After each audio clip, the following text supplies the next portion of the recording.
कल अपन ने शिवरात्रि का पूजन करा कि नहीं करा?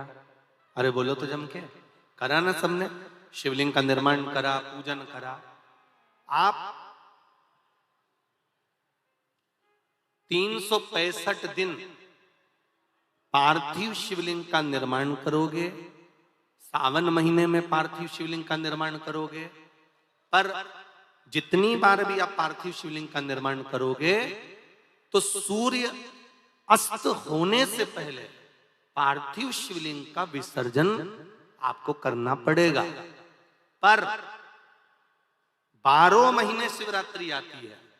शिवरात्रि के समय पर, शिवरात्रि के दिन हम दिन में नहीं, रात में 1 पहर, 2 पहर, 3 पहर, 4 पहर में जितना मन बन जाए कि 1 पहर पूजन करूंगी मैं, 2 पहर करूंगी। कल अपन ने कितनी पहर की पूजन करी? जम के बोलो जरा। 1 पहर की पूजन करी। शिव महापुराण की कथा कहती है शिवरात्रि की जो पूजन होती है, इसका मतलब क्या है? शिवरात्रि, इसको ये नहीं लिखा गया शिव डे, शिव दिन। इसको क्या कहा गया है? जम के बोलो जरा। शिवरात्रि। शिव महापुराण की विद्येश्वर संहिता में कुमार खंड के अंतर्गत स्कंद पुराण में जो वर्णन आता है कि 12 महीने शिवरात्रि आती है। जो रोज पूजन करने वाले हैं, रोज पार्थिव शिवलिंग का निर्माण करने वाले हैं, रोज सावन के महीने में शिवलिंग का निर्माण करते हैं, हजारों शिवलिंग बनाते हैं। तुम लाखों शिवलिंग का निर्माण कर लो, पर सावन के महीने में या 365 दिन शिवलिंग बनाओगे तो वो शिवलिंग तुम्हें सूर्य अस्त के पहले विसर्जन करना पड़ेगा।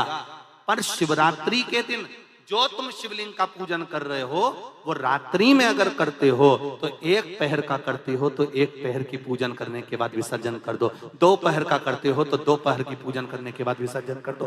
3 पहर का करते हो, 4 पहर का करते हो तो 4 पहर का करने के बाद विसर्जन कर दो। उसकी महत्वता है शिवरात्रि। उसकी महत्वता शिवरात्रि।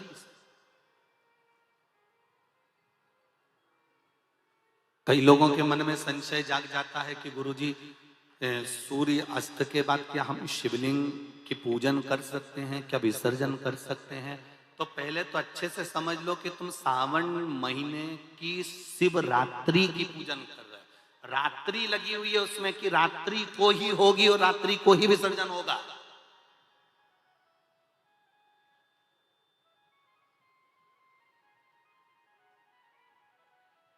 और जो नी पढ़ा लिखा हो तो गीता प्रेस गोरखपुर की जो पंडित प्रदीप मिश्रा जी पोथी पढ़ते हैं उसको लिया,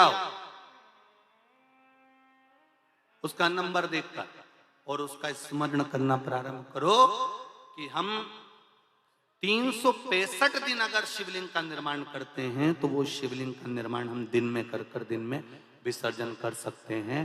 पर शिवरात्रि की पूजन करें तो रात्रि को भी शिवलिंग का निर्माण कर पार्थिव पूजन करने के बाद हम बाबा देव अधिदेव महादेव से रात भर, चाहे तो 1 पहर, चाहे तो 2 पहर, चाहे तो 3 पहर, चाहे तो 4 पहर, कैसा भी पूजन कर सकते हैं, किसी भी रूप में।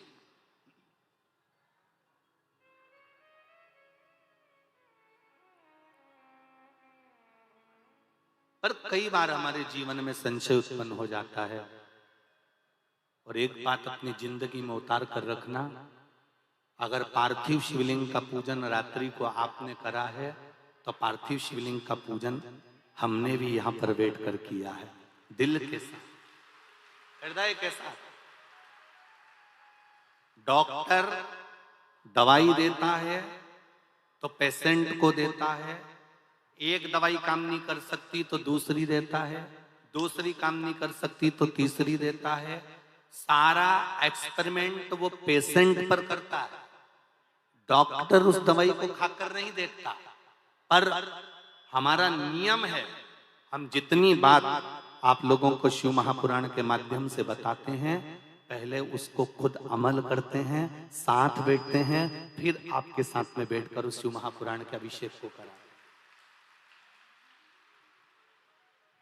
पहले स्वयं करें।